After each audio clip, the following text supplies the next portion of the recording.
So if Psalm 2 then contrasts the conspiracies of the nations with God's sure and certain reign, his sure and certain word, Psalm 3 really brings this home.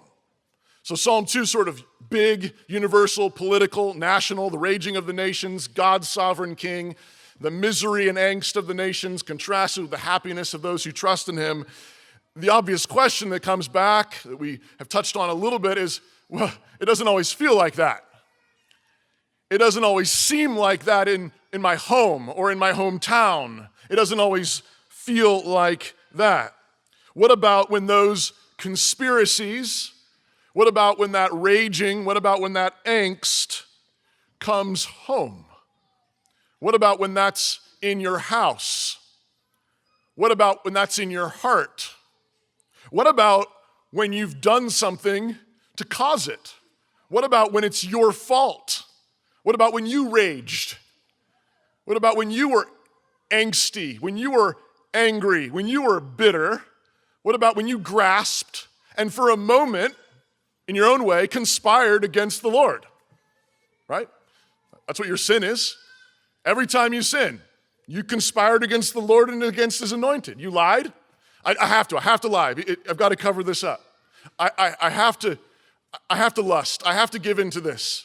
I just can't stop worrying. I can't stop this anxiety. And I just can't. Well, in that moment, you're rejecting the Lord. You're rejecting his reign, his happiness, and you're conspiring. You're joining the angst. You're joining the misery. And then that brings calamity. That brings trouble. So what about then? What about when you have participated in the angst? What about when that angst overtakes your family or someone in your family?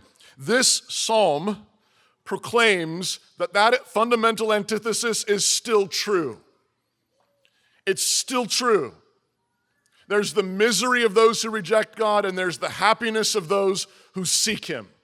There's the raging of the nations, and there's the joyful reign of King Jesus. And happy are all those who find their refuge in him. But this is a psalm that David cries out, prays, in the midst of when that rage, that misery, that angst has overtaken him, is chasing him, literally. So this psalm proclaims that even for us who have participated in that misery, have participated in that raging, even when that raging sin overtakes us, there is a way to have a peace that passes all understanding. There is a way to sleep in the midst of the storm.